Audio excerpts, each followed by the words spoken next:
Coming to you from the crossroads of the Ozarks, this is PID Radio. Welcome. I'm Derek Gilbert. I am Sharon Gilbert, and we're delighted that you've chosen to join us once again in our barn, and we are grateful for each and every one of you who made this possible. Absolutely. We could not do this without your support, and that is just something we give thanks for every single day. But having this dedicated space rather than having to do it in a shoehorned into a bedroom is truly a blessing. We did that for many years. We started the podcast in the bedroom and in the basement and then the attic and on when we were Mechanic Street. Yes, yeah. I know, in Shelbyville. That was a great house.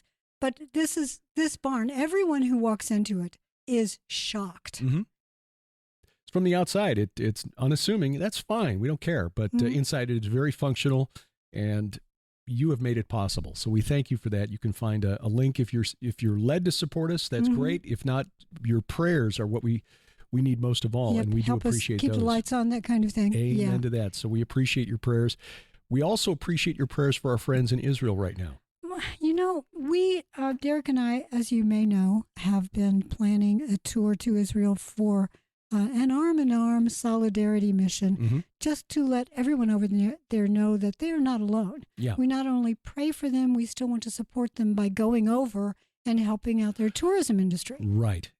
We've been told that the hotels that are normally full at this time of year, as we've seen during our 3 previous visits, 2 of which were in May, it's tourists from all over the world. North America, China, Africa, lots of Africans going to Israel during a normal season, but this is not a normal season. It's the hotels that are suffering, all of the industries that rely upon tourists. You know, the Bedouin who's walking down the street with you, or the Armenian who's walking down the street with you, or even the Arab in some cases, trying to find a way to, or a Muslim, I should say, trying to find a way to make a living. Yeah. Would you like to buy this flag? Would you like to buy this a wonderful scarf? Would you like to buy this Armenian Jerusalem cross? Sure, yeah. We've got a couple of those, and I love buying those because it's a way to help support these individuals.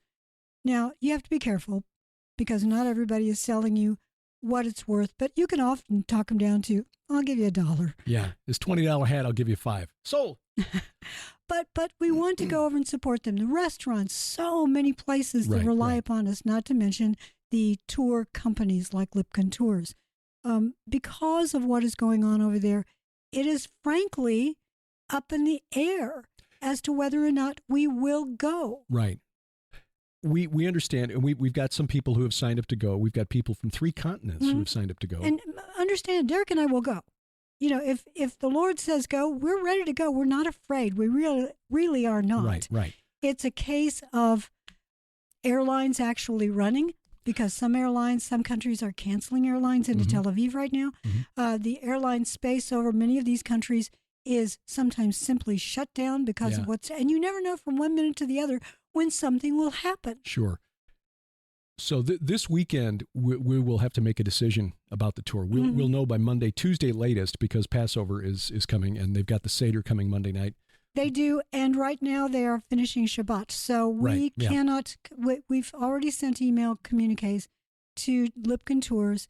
We've not heard back because Shabbat began right after our email got Right, and Lipkin Tours, our friends there, are Orthodox Jews, and so they are Torah observant, and they're just incommunicado until sundown tonight, Saturday. But we should hear from them soon, we expect, because they need to know, we need to know, and obviously the folks who have placed their trust in us and in Lipkin Tours need to know. But and if you're inclined to go, I mean, there is still time to sign up. Normally, when you're doing a tour to Israel, you got to have hotel reservations way in advance. Right now, we are told the hotels are very empty because most of what we're seeing through the corporate media right now shows the destruction in Gaza. And of course, they look for the most spectacular video to attract clicks because they're advertiser driven, and so they need eyeballs.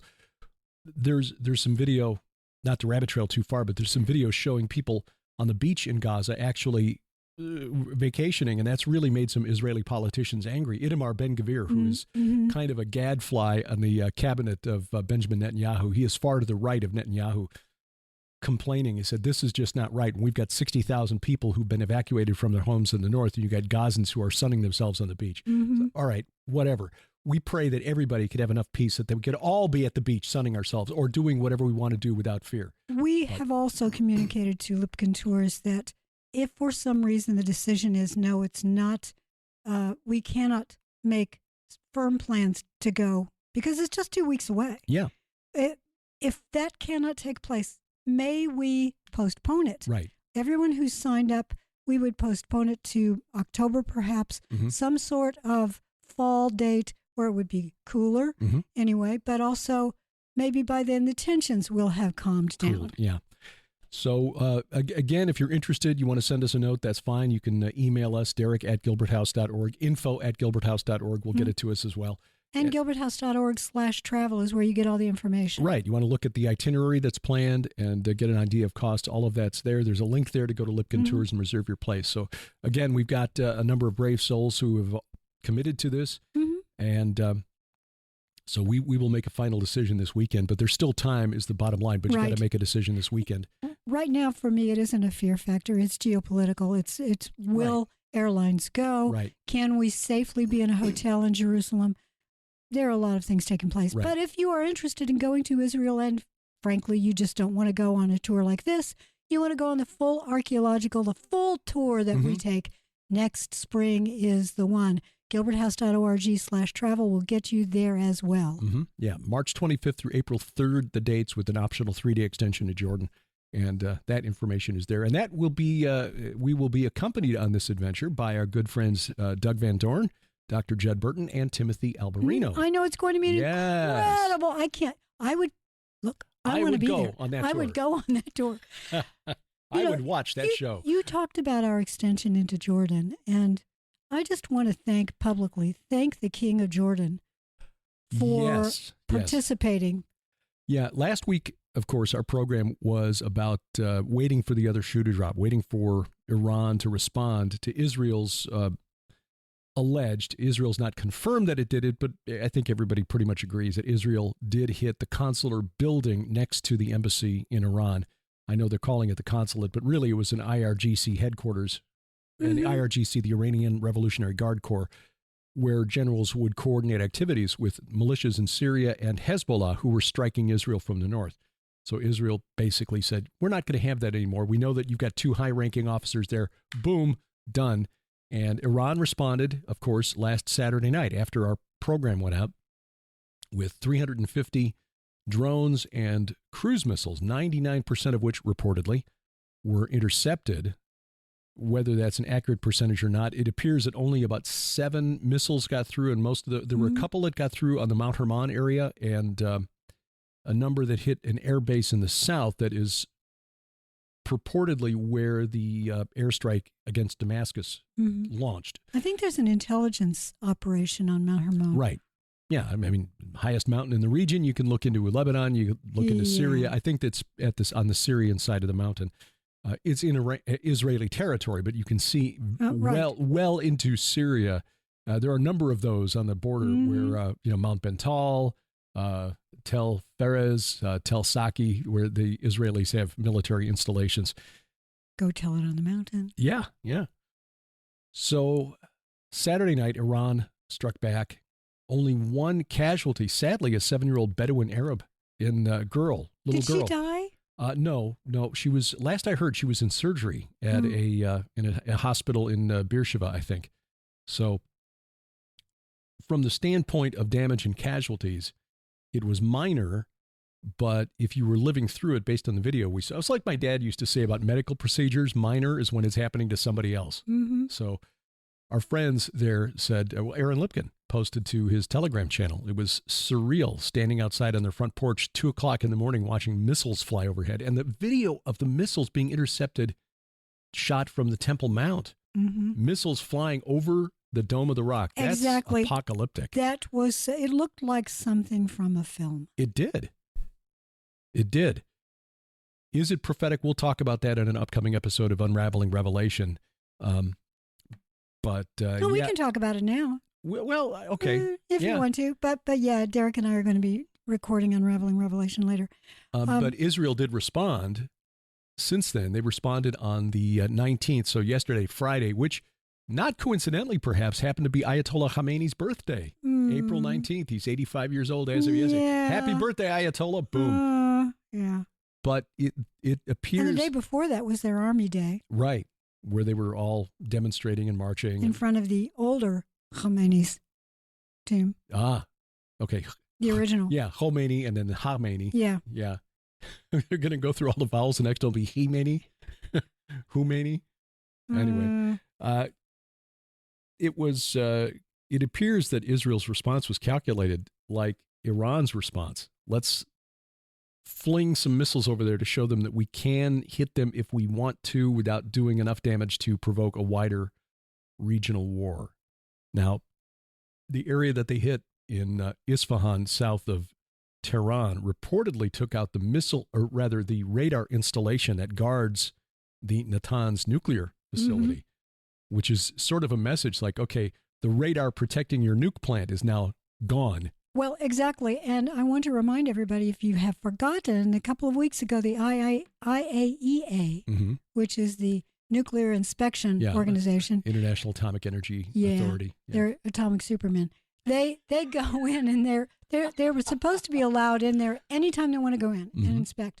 And they had said that it looked like Iran was dangerously close to that point where they could make their own bomb. The uranium enriched enough, fortified with 12 essential vitamins and minerals. Yeah.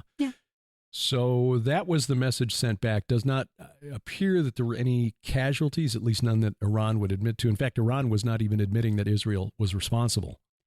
But do you remember Stuxnet? Yes. Wasn't that deployed at Natanz? Or was it a different facility? I would have to look that up. That was a virus that was put out there some years ago that really bollocks the works in some of Iran's nuclear And it actually facilities. got out in the wild. I think that there were variations of Stuxnet that were deployed elsewhere too.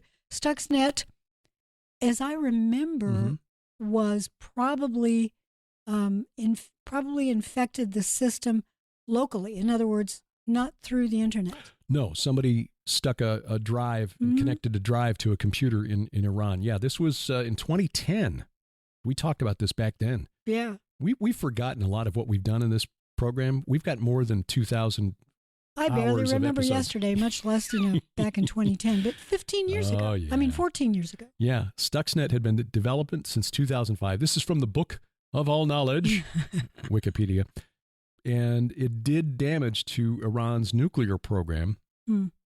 Although neither company has openly admitted responsibility, quoting now, multiple independent news organizations recognize Stuxnet to be a cyber weapon jointly built by the United States and Israel in a collaborative effort known as Operation Olympic Games. Okay. The gods of Olympus targeting the Prince of Persia, apparently. That's interesting. Yeah. So anyway, yeah, it was... okay. I actually know a little bit about these. Stuxnet specifically targets programmable logic controllers. These are devices that allow you to automate electromechanical processes, like big pieces of machinery.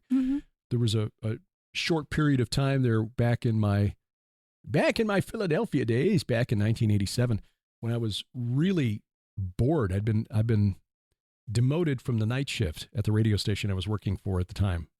Started out as Electric 106. There's some YouTube video of me that was an air check of one of my shifts on Electric 106, which is a hot hits format.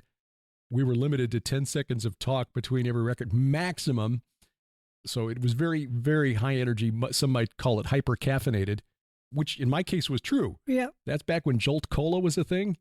All the sugar and 3 times the caffeine. Yeah, I would go through a 6-pack of Jolt while I was on the air. Anyway. You digress. I digress. I got pushed back to the late night shift, 10 p.m. to 2 a.m., and they didn't want me doing anything else at the radio station. Because as I later learned, the program director wasn't all that impressed with me, and I eventually got replaced by Danny Bonaducci of the Partridge Family. I remember you talking, yes. Anyway, I was looking for something else to do, bring in a little extra cash. I wound up working in sales, the sales department of a company that made programmable logic controllers. They had a new type of PLC that they were marketing. And so I would make phone calls to engineers and say, hey, this is a different type of, because Anyway, I too long. It was computer controlled, which back in the mid 80s was still a really new thing. Guys were used to actually having to hardwire the steps in the chain of a PLC instead of just programming it in using a language, computer language like BASIC. Right. This is like a macro. Yeah. So anyway, now that they become more complicated, they also become more vulnerable to things like viruses and computer worms, which is what Stuxnet was. Well, of course they do. The more you electronify things, the more likely they are to fail. Let's talk about the Tesla truck that the guy took through the car wash to get all of the sand off of it because he'd been off-roading. Yes. And now it's a big Tesla brick.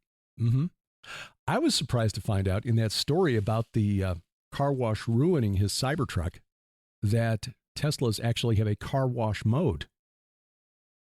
You have to put the car in car wash mode to take it through the car wash. That's ridiculous. What if it starts raining? Do you have a driving in the rain mode? I guess you must. Shouldn't it be smart enough to figure out that there's water coming? If you're driving off-road and you have to go through a creek, what happens then? Do you have driving through the creek mode? This is unbelievable. Apparently there's a reset mode on the dashboard, and according to the guy who tweeted about it or posted to X, which ironically is also owned by the guy who owns Tesla, Elon Musk. I'm sure he tagged him on it. That the reboot system just makes a strange popping sound in the dashboard and nothing happens. But then he called the company and said, okay, this is what's going on with my car. They said, oh, you took it through the car wash without putting it in car wash mode? Okay, you voided your warranty. We're not going to cover it. And he's only got 3,000 miles on his Cybertruck, which is what, a $100,000 vehicle? That's ridiculous. It is. It is. Can't take your vehicle through the car wash because it's electric. Yeah, I'll say again, what if you, It's electric. Well, the world is full of rain and water. It is. So what is the purpose of taking that? I will say again, I posted this to X some weeks ago on another story about, I don't know, Tesla catching fire or something, or something like the money that was supposed to be spent as part of the infrastructure bill that Biden passed.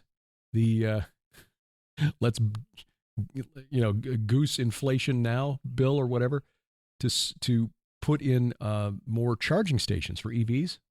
That most of it hasn't been spent, and what little it's been spent is spent in high income areas like Manhattan and Hollywood. Where the people there are wealthy enough, they don't need the government to invest in the infrastructure.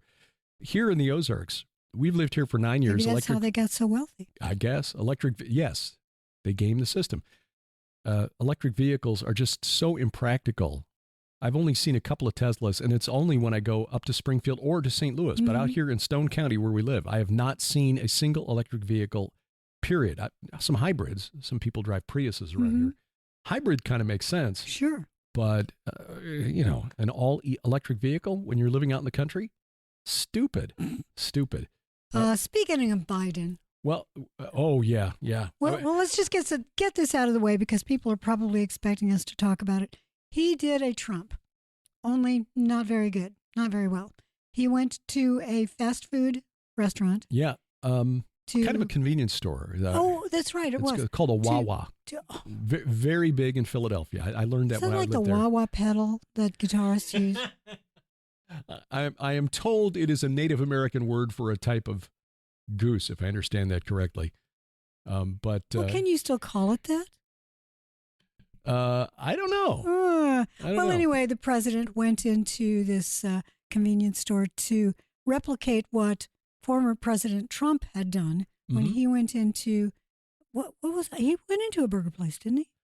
Trump went into a place in Harlem, burger place. Yeah. And was warmly received, which surprised a lot of observers. Very warmly received. Because you wouldn't expect Harlem to be it's not exactly MAGA country. No. Like Chicago. Hey, this is MAGA country. But I think regardless of your background, you have to be wondering, does government really care about me?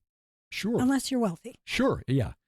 And so Trump walks in and starts greeting people. And there are a number of examples like that. The press underreports.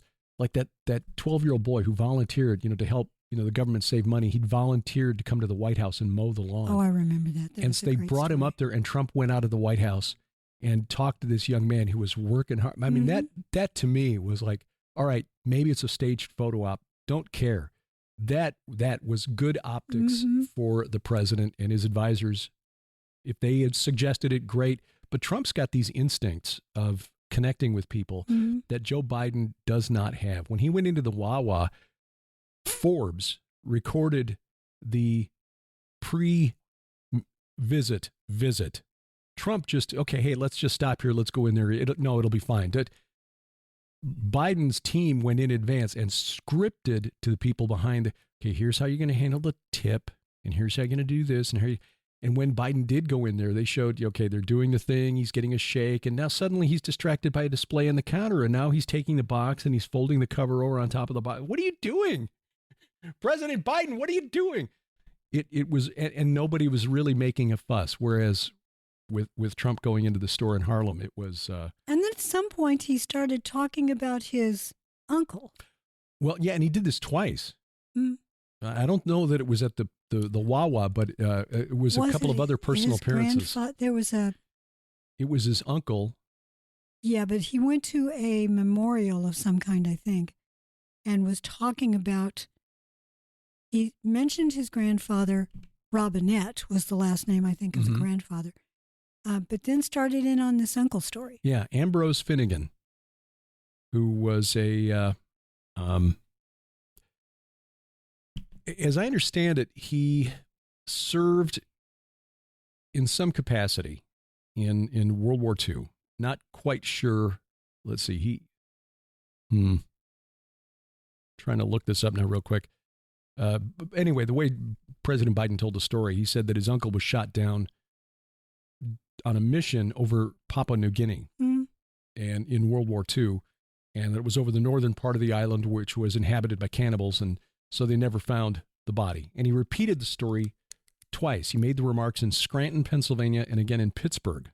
So twice he mentioned Uncle Bozy, as they called him, was shot down twice, or was not shot down twice. He mentioned the story twice, that he was shot down over New Guinea while on reconnaissance flights. Said he flew single-engine planes and reconnaissance flights. But according to a personnel profile report from the Pentagon, the plane had not been shot down.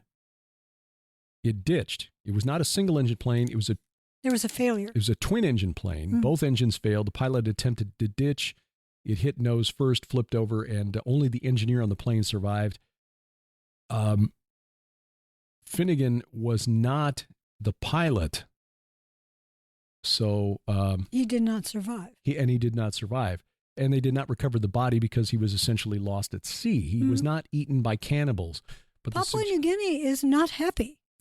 No. There are, in fact, the Daily Mail ran a headline quoting a college professor at the University of Papua New Guinea saying they would not just eat any white men who fell from the sky. Oh my gosh! I think that sounds like Babylon Bee. I know. I posted that to X, and somebody made that comment. It took me a minute to realize this was not a Babylon Bee story. Yeah, because it does sound like a bee headline. If you're not familiar with the Babylon Bee, you seriously have to go. They have the best sense of humor. BabylonBee.com. Yeah, it is hilarious, and they poke fun at both sides. At everybody, they do. It's the humor is not dead, and there's a lot of poking fun at the body of Christ because this is a.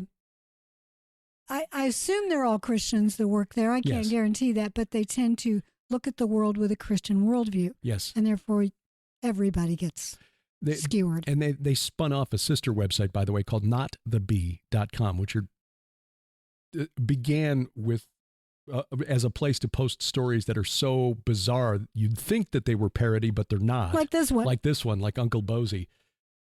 And it's turned out to be a pretty valuable news source because they do present things from a Christian perspective, but with a sense of humor. So let me just. Okay, go ahead. I was just, while we're talking about Papua New Guinea, I just want to make it clear that that is a strategic location. And the United States has been trying to diplomatically open channels for bases and trade with Papua New Guinea. And they are failing to make those inroads because China is outbidding them. So this sort of comment isn't helping. No, it is not. Papua New Guinea is on an island north of Australia, so it's key to the Western Pacific. Yes, it is. Yeah, about 9 million people there.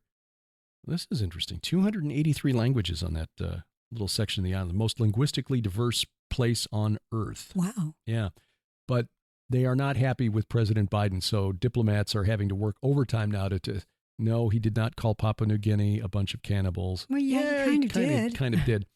Now, it would be easy to mock President Biden for this. And I want to make it clear that I am not doing that, because anyone with a family member who is suffering from dementia, and my mother is, she's a little and further. I know some of you who are, out there, you also are dealing with this.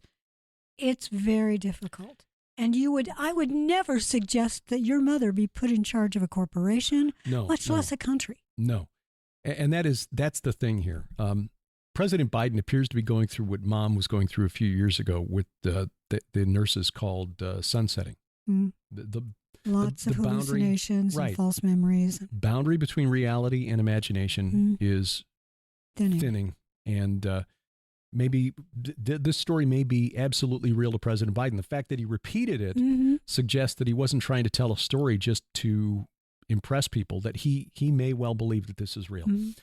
But he should not have been allowed in this position. His family should have stepped in. Jill should have stepped in. Hunter should have stepped in. James Biden, his brother, should have stepped in and said, look, Joe is not well enough to handle the stress which will exacerbate these symptoms. I'd like to think that they care enough about him that they would do that, but I just think it's tragic, because why would you put your beloved family member into such a difficult position? Because I doubt that there are days when I can't imagine him truly being happy. You wouldn't think so. That office is very stressful. We've noticed over the past 25 years, 26 years of our marriage, that every president who goes into office comes out with a lot more gray than he went in with. Now, maybe it's just that's the age. When you become president, you're in that transition phase from brown to gray. I think it's stressful. I think it's stress. I do. And it's not helpful for somebody who's already dealing with cognitive decline to have to endure that kind of stress. But he was the least offensive candidate that the Democrats had with name recognition to the country in 2020, that is. When they were trying to put up somebody to stop Trump from getting reelected. I mean, I'm smiling because what you said, he was the least offensive candidate. So what you're saying is all of your other candidates are very offensive to your voters. Maybe you should rethink your position. Well, exactly. The candidates that were most popular among Democrats, Bernie Sanders, Elizabeth Warren, I mean, come on. No chance. Yeah. So they had to, and as we saw in 2016, Hillary Clinton, she had the most power in the party, which is how she got the nomination in 2016. But she was the least likable candidate they could have put up. And they squeezed Bernie Sanders out, used dirty tricks to do it. But Bernie Sanders was not, he's so far to the left that independent voters who swung the election, who swing every election, really. You've got a hardcore left, hardcore right. They're going to vote for the party candidates, Democrat, Republican, whoever they put up. But the people in the middle you need to persuade. And Biden was the least offensive to the middle. But as is clear, in fact, this just came out within the last couple of days, James O'Keefe, who founded Project Veritas, now he's got O'Keefe Media Group. Acronym. He got squeezed out, didn't he? Yeah, the board of directors. He allowed a board of directors in, and they voted him out after he went after the corporations that must not be named, responsible for a lot of what's happened the last 4 years. His new media company, acronym OMG. Yeah, O'Keefe Media Group. He just dropped some video within the last 24 hours showing who's really manipulating things behind the scenes in the White House.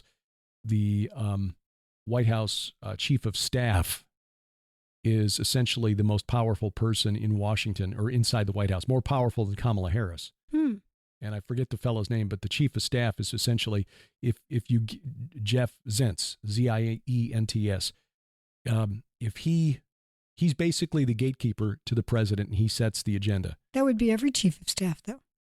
In a sense, yeah. But Biden basically, as we've seen in a number of press conferences, well, they told me I can't take any questions, or here's my list of people I have to call on. You know, I'm going to get in trouble for saying this, but that there's more truth to that than the White House would like to admit. Biden is basically being scripted. And as we saw at the WWII, here's who you're going to talk to. Here's what you'll say. Here's what they'll say to you. And look, this is his final year of this term. If he were to win again this fall, there is no way. I'll be surprised if he makes it through the summer. Yeah. And Democrats are really panicked about that because they've seen what Kamala Harris is like now for the last 4 years. Her team and the Biden team don't get along. She was so unlikable in her home state of California that she dropped out of the primaries before the California primary. She was polling at like 3% in her home state. Well, so for those who she's are not going to. Yeah, for those who are not as old as I am, you young whippersnappers out there, you may not remember what happened and how we ended up with a President Ford. Gerald Ford, right? Gerald Ford was not elected. He was put into the VP position because Spiro Agnew, was drummed out for a scandal. He was the VP to Nixon. So when Nixon bowed out under very mild pressure in today's, definitions, he bowed out, and therefore Ford went into the president, and the VP became Rockefeller. Yeah, the two unelected people running the country. The deep state engineered that. Yes. My point is. I see where you're going. Yeah. Same thing is shaping up in there. They may even try to shoehorn Biden out before, even though he's the that would mean that Harris goes in. But they'll find a way to get her out too, because they know she's not electable. So let's do a Venn diagram. Yeah. She loves Venn diagrams. No, she does. Well, it's going to be interesting. As Christians, we just need to remember that we are not depending on the ballot box for our salvation. So just get your popcorn and remember, this is a show. Yes, it affects our daily lives, but at the end of the day, it only happens. All that happens is only what God allows. Amen to that. Yeah. Well, let's take a break. We'll tell you about how to take advantage of some 40% off deals on our books. Woo-hoo. We'll talk about our coffee. And coming up, how Apple and Google are collaborating to build Skynet. Oh. Dun, dun, dun! When PID Radio continues.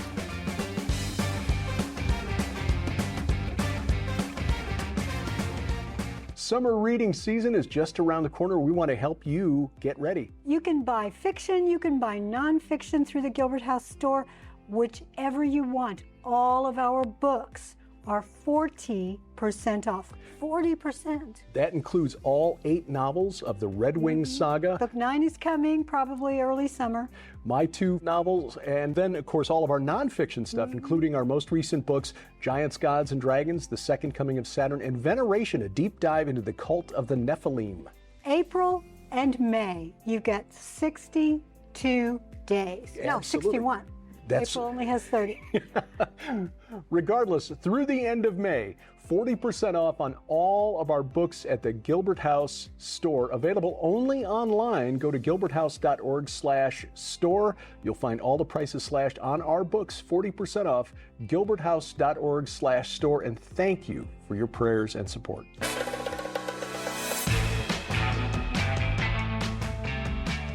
Welcome back to PID Radio. I'm Derek Gilbert. I'm Sharon Gilbert, and I need more coffee.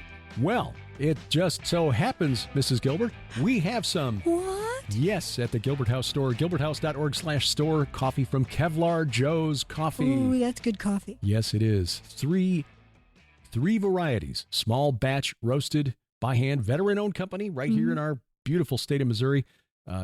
Nick Fisher and his team at, which is, I think, Nick. It's like Joe's us and our team, which is the dogs. Yeah.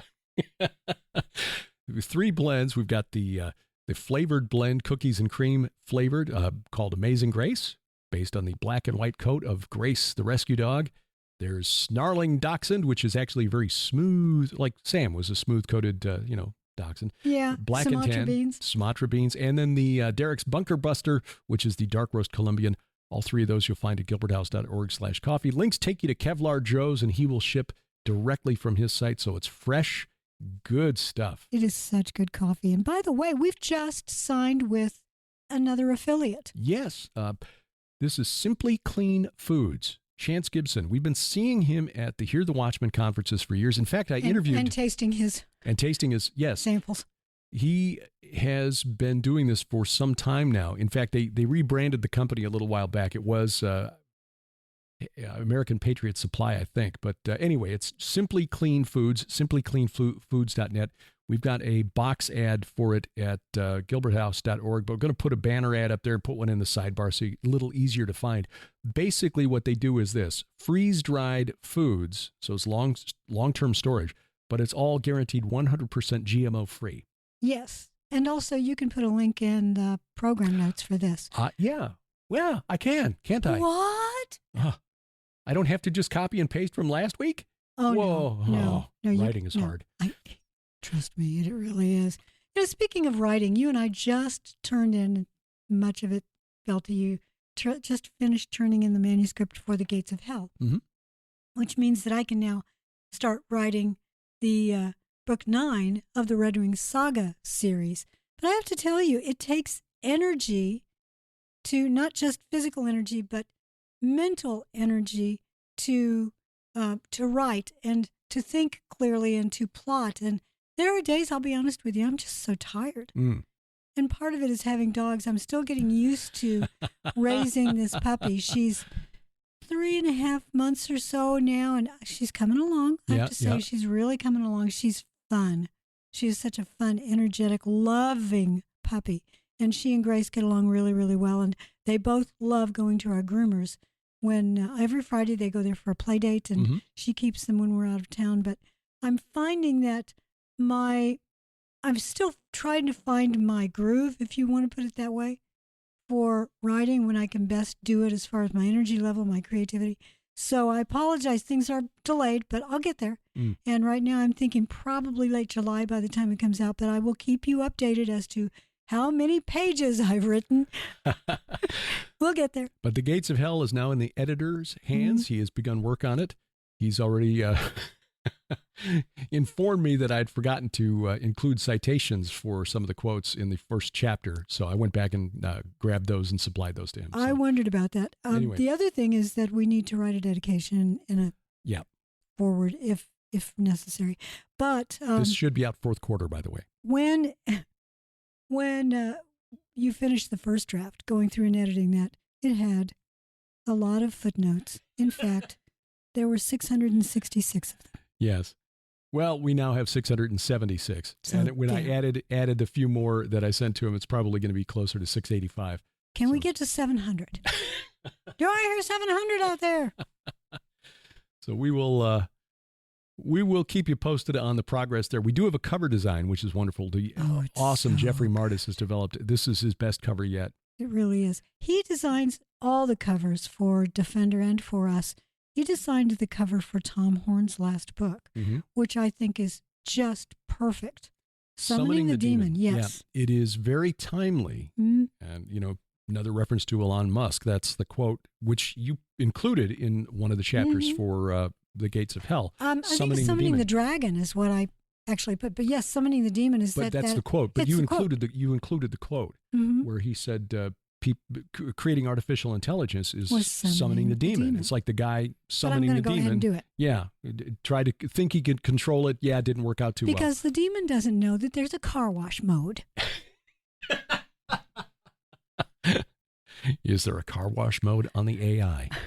I don't know. Is the AI in the room with you now? But probably yes. And that's the whole problem. And that leads to the next story, thanks to Patrick Wood at technocracy.news. If you're not familiar with the term technocracy, you need to learn it. Essentially, it's a worldview, it's a political system, it's really kind of a religion that's been around for the last 90 years, where technocrats believe that the only way to really run human civilization is by allowing engineers and bureaucrats and scientists to control everything, because they alone have the expertise and the knowledge and the intelligence to properly quantify, analyze, and distribute all the resources necessary for maximum human utility.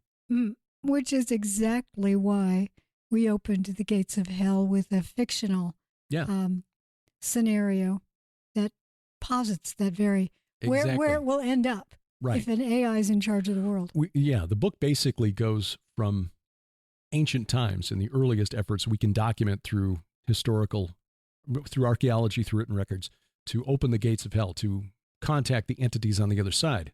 Really, all that AI is doing, and the attempt to create AI, artificial or autonomous AI, is just using technology to do it. But really, the ancients, Göbekli Tepe, Gilgal, Rephaim, Stonehenge, it's just using the cutting-edge technology of 5,000, 10,000, 15,000 years ago. So, but now we are bringing, is the AI in the room with you right now? Mm-hmm. Yes, it is. Wearables, smartphones, fitness trackers, smartwatches. Got an Apple Watch? Apple AirTags, Ring doorbells, your hearing aid, perhaps. They all use low-energy Bluetooth or Bluetooth LE. Our new fridge.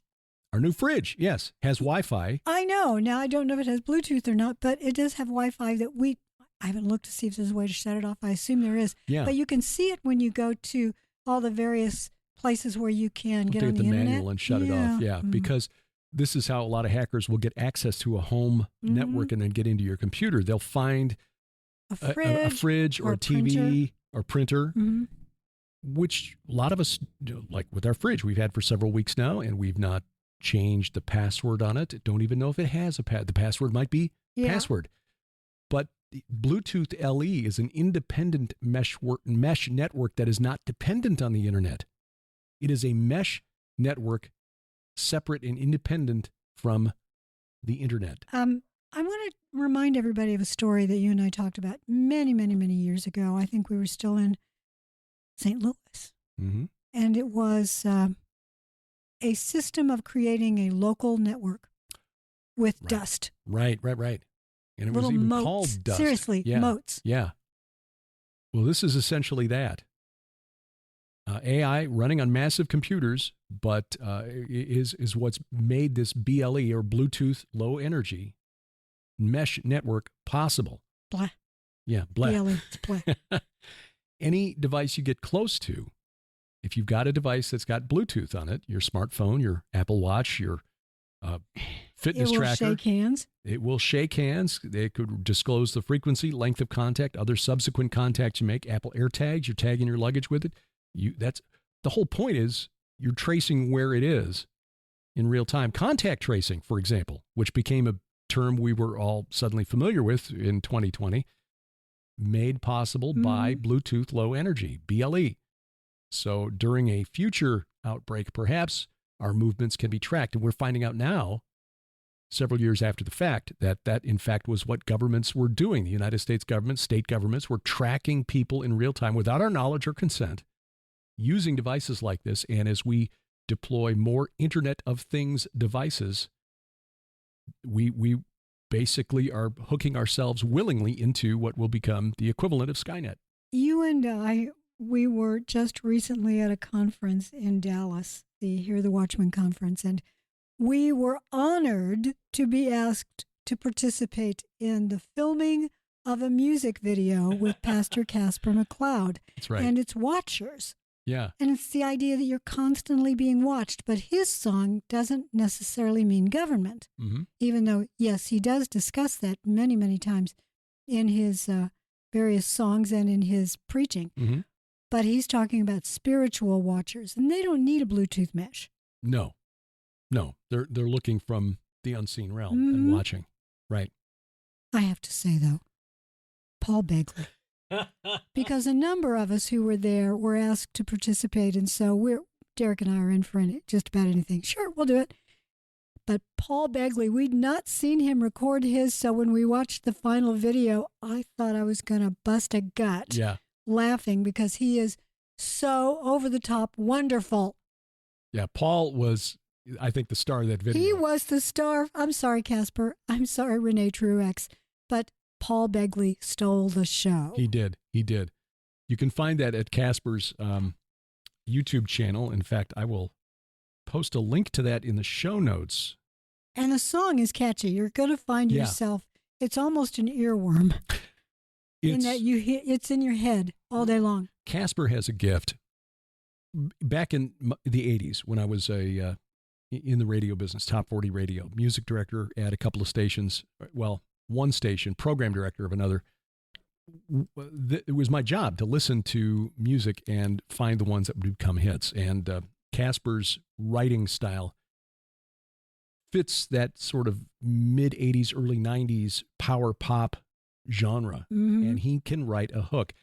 But he includes some really great lyrics and some great theology, too. One of my favorites is Nimrod's Head. Nimrod's head remains in a jar. Yeah. Oh, gosh. Yeah, some great stuff. So back to Israel for just a moment, because overnight, yesterday into this morning, after you went to bed last night, news popped on social media of a strike of some sort or an attack of some sort on the Popular Mobilization Front, or PMF, which are Shia militias backed by Iran in Iraq. Oh, was this the Baghdad south, attack? Yeah, south of Baghdad, mm-hmm. that were attacked. Now, the Pentagon said, yes, we can confirm that this is going on, but no, we didn't do it. But then an Israeli official came out and said, no, it's not us either. So, because the first thought was, okay, here we go. Israel hit Iran with sort of a pinprick assault, taking out, we believe, the radar installation guarding their nuclear facility at Natanz. But now the next day, this militia base south of Baghdad mm-hmm. got hit. So the thought was that Israel had launched another attack. But Israel, at least an Israeli official, said, no, that wasn't us. So then the question becomes, all right, what exactly is going on there? It looks to me, I'm going through the X feed right now on just with Iraq as the search term, and it looks to me like most people, and these are being Shia Muslims, mm-hmm. are blaming Israel. They're saying Israel did it, even though Israel has not said. They're very good about saying, yes, by the way, we did that. Mm-hmm. They still have not confirmed that they were the ones that hit. I know. That's why you see the headlines, allegedly. Right, on April 1st, that strike in Damascus. But in this case, they haven't denied that strike either. But the one in Baghdad, an official came out and said, no, it wasn't us. Mm-hmm. Let me suggest, and this is just speculation because I don't see anything on social media to back this up. Speculating now, what if the Islamic State did this? Why would the Islamic State do it? Well, the Islamic State is a violent Sunni Muslim group mm-hmm. who back in early January issued a long screed through social media, through its official news outlet, the Amok news agency, basically condemning everybody who's not them, from the government of Iran because they're Shia and so they're heretics, to Hamas because their struggle is not for the glory of Allah, it's to build a nation state, and Muhammad never said anything about building nation states. So ISIS is not in support of Hamas. ISIS is not in support of the Shias, but not in support of Israel or the United States either. So my thought is, what if they did this to try to provoke a war between Iran and Israel? Mm-hmm. Oh, in fact, I agree with you. I have my hand raised. I know. Because I wanted to ask you if ISIS is homogenous. You've got a lot of variant splinter groups of ISIS. Are they all run by the same head? I have no way to know. I don't know. I know. For instance, ISIS-K. Right. If that is even allegedly exists. is allegedly behind the bombing in Russia. Mm-hmm. Don't know. Or not. Yeah, I guess they did bomb Moscow, too. Yeah. Right. That's who was blamed. Well, there was a shooting, but there was also a bombing. Right. And of course, the Russians don't buy that. They said, isn't it interesting that they was blamed on ISIS-K within hours? How could the Americans possibly know this? I know. Don't know. We're in a war of words, and this is part of the theopolitics. And here's the other thing about ISIS. I talked about this on 5 and 10, 2, maybe 3 weeks ago. There are those in Syria and Iraq, some of these Shia-backed militias. What are you hearing? Oh, maybe it's that. The fan? Yeah, must be. Because I thought, gosh, is Chris out there mowing? Yeah, there's a low hum from the ceiling fans. No, it's not ceiling fans. It sounds like a mower. I don't hear it. Anyway. Yeah, the only hum I hear is from the well, maybe that's what it is. The little drinks fridge over there. Yeah, it sounds like a distant tractor. When you live in the country, you get used to hearing those. It's like either someone's got a yard tractor out or it's a big tractor because we've had our hay fields are growing up, and I thought they can't be that cutting. No, not it's too early to cut the hay yet, but yeah, a lot of mowing going on these days. Anyway, the Islamic State is a violent Sunni group that basically hates everybody who's not them. And there are Shias in Syria and Iraq, backed by Iran, who've been fighting against the Islamic State for, well, when did ISIS declare its caliphate? 2015, June of 2015. They believe the United States has facilitated the movement of ISIS, the few remaining ISIS units from Syria across the border into Iraq. Now, I have no way to vet that, to corroborate it, but given that we were backing the so-called moderate rebels in Syria, and I say we, the United States government under Obama was backing the moderate rebels in Syria, by some accounts, sending them the weapons that had been retrieved from the stores piled up by Muammar Gaddafi after Gaddafi was taken down. Yes, but the U.S. has a long history of backing all sides. Yeah. Divide and conquer. Mm-hmm. Right. Which is what Netanyahu is accused of. Oh, he set up Hamas. No, he didn't. Hamas is the military wing of the Muslim Brotherhood, but it served Israel's purpose to weaken the Palestinian Authority under Yasser Arafat and then Mahmoud Abbas, his successor, by allowing Hamas to take control of Gaza after Israel withdrew in 2005. And then Hamas basically staged a coup in Gaza and took it over violently, killed a lot of Fatah members. Israel didn't intervene because they said, okay, well, if these guys are fighting with each other, it's less energy they're spending fighting us. So people are saying that Netanyahu funded and set up Hamas are just historically unaware. Hit up in the head. Yeah, unaware. And that is what the United States has done in Syria with these so-called moderate rebels, the ones who were beheading teenagers and burning people alive, and that Jordanian pilot who was put in a cage, and then that made King Abdullah of Jordan so angry he put on a flight suit and was ready to go fly a plane and start strafing himself. His daughter flies a plane. I saw that. And as you mentioned earlier, God bless King Abdullah, the Jordanian Air Force knocked down a bunch of drones coming from Iran. They refused to. So, well, no, we're not going to let you guys just fly across our territory and strike Israel. There seems to be an alliance on the down low. The Abraham Accords may not be officially enforced, and I know that the Biden administration, not to rabbit trail, but I just do not understand the Democrats under Biden cozying up to Iran at the expense of the Sunnis in the region. I do not. That behavior goes way back. That cozying up to Iran prior to the revolution in 1979. Right. There was cozying up to Iran. Yeah. There is now a movement to put the heir to the throne, the Shah. The Shah who was deposed and now gone on, his heir where does he live? England? England. There's a movement to try to get him on the throne again. We saw that video this morning watching GB News, a pro-Israel Referring demonstration. to him as King of Iran. Right. Yeah. It was like, why is that Iranian flag there? Who's that? Oh, okay. Clean-shaven guy, King of Iran? All right. A lot of young people in Iran, according to Ali Siadatan and some others, very much opposed to the old men running the theocracy there.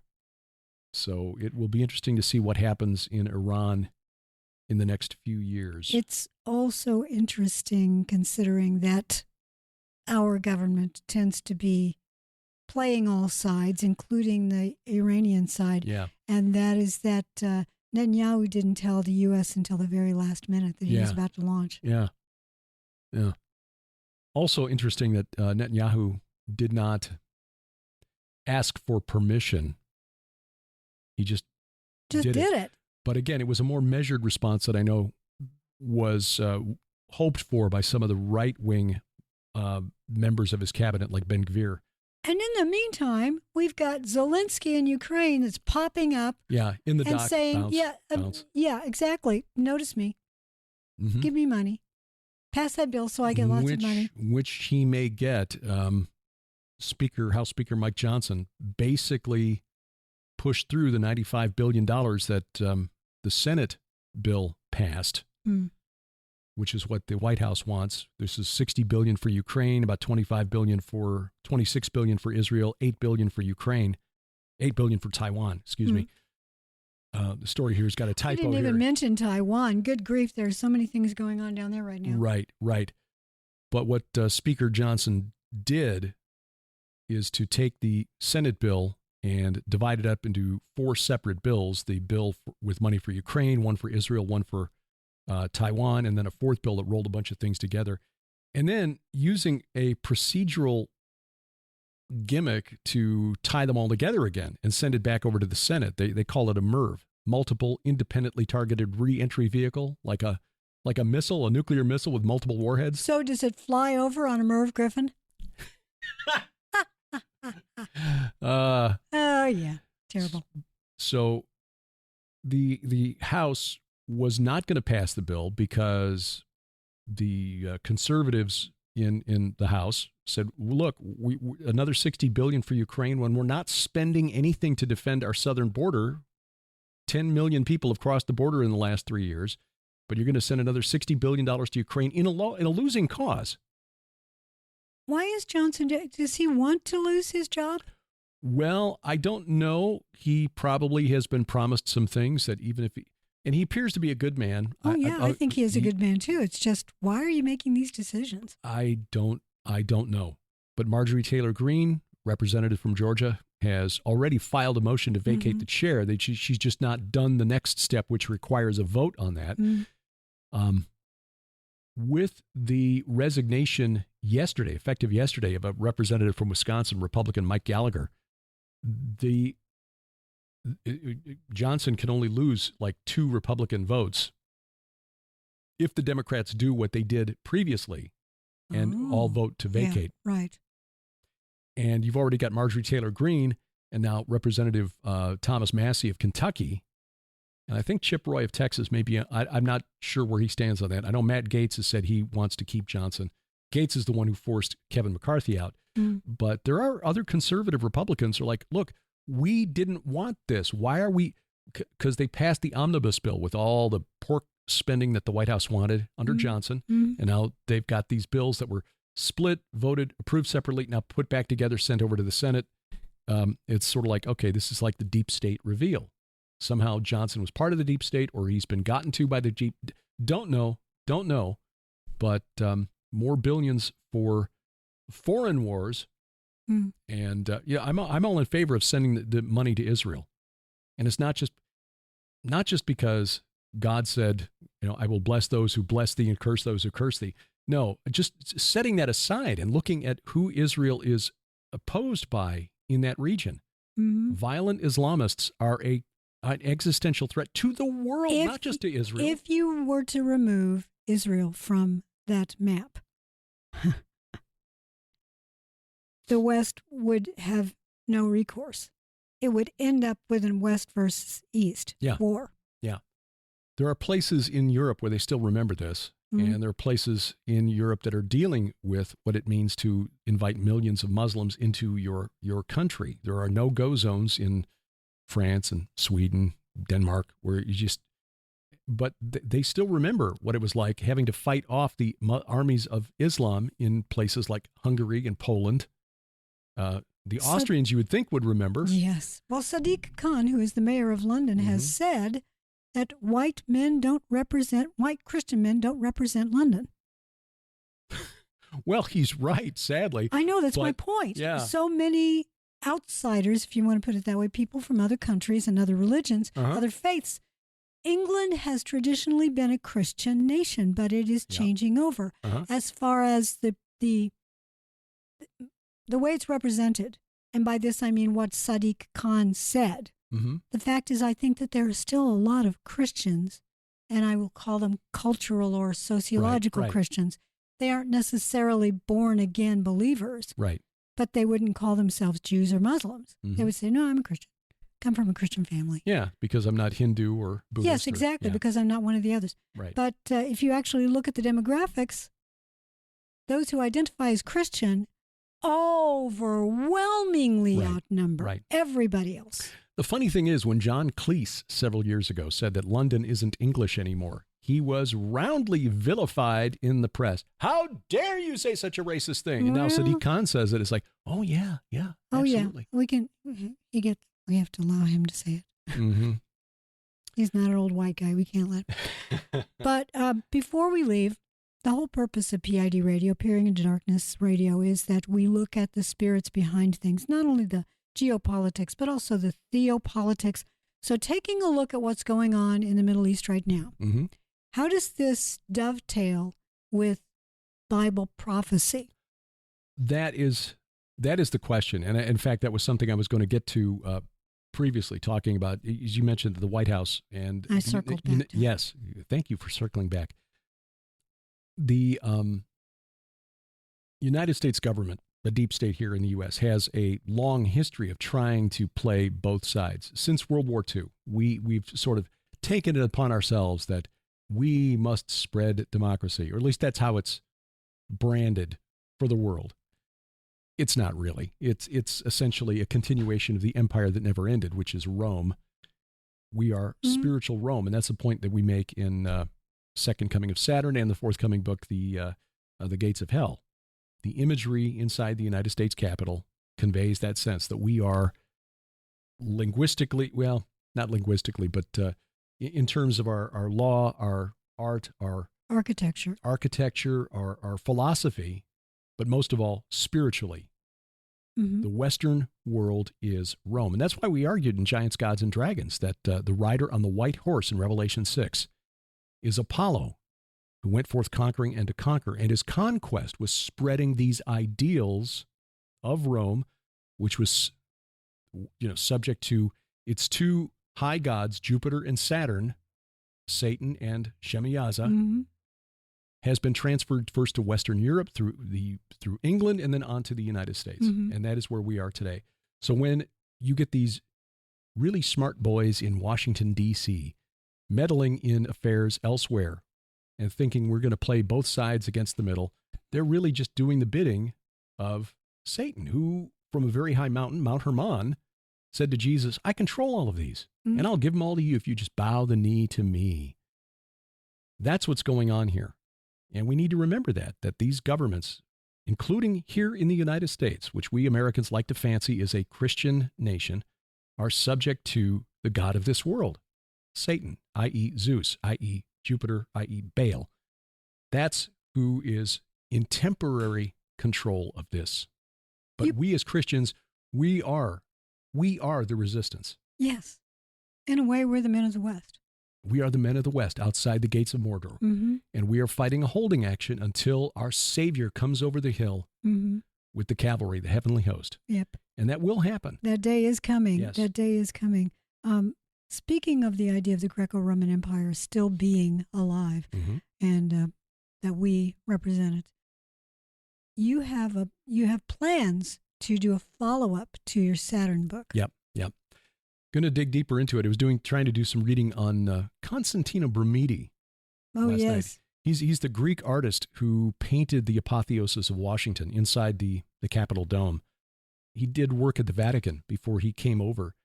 In 1849, when he was, I think, in his mid-40s, the French came in and occupied Rome. And because he had been part of the guard that tried to keep the French out, they basically kicked him out. And so he emigrated. You know, said, all right, we'll let you live, but you got to leave the country and never come back. So he came to the United States. He met the architect of the Capitol, and they were impressed with his work. And so they hired him to paint the fresco inside the Capitol Dome, showing George Washington becoming a god. I'd like to know more about Brumidi and what he did for the Vatican. And good question. Because even though this was painted in 1865, long after George Washington's death and long after the Capitol was designed and built, and then rebuilt after the Brits burned it in the War of 1812, was it part of the original intention in the late 18th century to create this architectural representation of the return of old Saturn to his proper place in the cosmos? Well, that can't be answered in 2 or 3 minutes, no, but that's going to explore that. Yeah, that's going to be the theme of the book. And before we sign off, the one last thing I want to say is today is April 20th, which, if you know your history, is Hitler's birthday. He was born in 1889, April 20th. It is not coincidental that the Sinclair twins were also born in 1889. There's a reason for that. But 25 years ago today, Columbine. Oh, right. 25 years ago. Right. Yeah. The shooters, they were aware of that as well. Well, yeah, it's 1999. This is why we do what we do, peering into darkness, not to glorify it, not to stir up fear, because remember, none of this happens where God says, boy, that I didn't expect that. No, the Lord he has seen always, all of it. Absolutely, and he allows. Though sometimes the fallen realm is given permission, as we see in Job. Yeah. Okay, you can go down and test him. And just as in The Lord of the Rings, where they could not see what exactly was going to happen, but they knew, okay, if we keep moving in this direction, keep fulfilling our mission faithfully, then ultimately good will win. If we keep climbing these rocks, if we, one rock at a time. One rock at a time. I can't carry your burden for you, but I can carry you. Yes. One of the best scenes in film. Yeah. Boy, Sean Astin deserved an Oscar for that award. But anyway, yeah. So be not afraid. Our Lord has seen all of this. And here's the exciting thing, and the thing that should really get you inspired.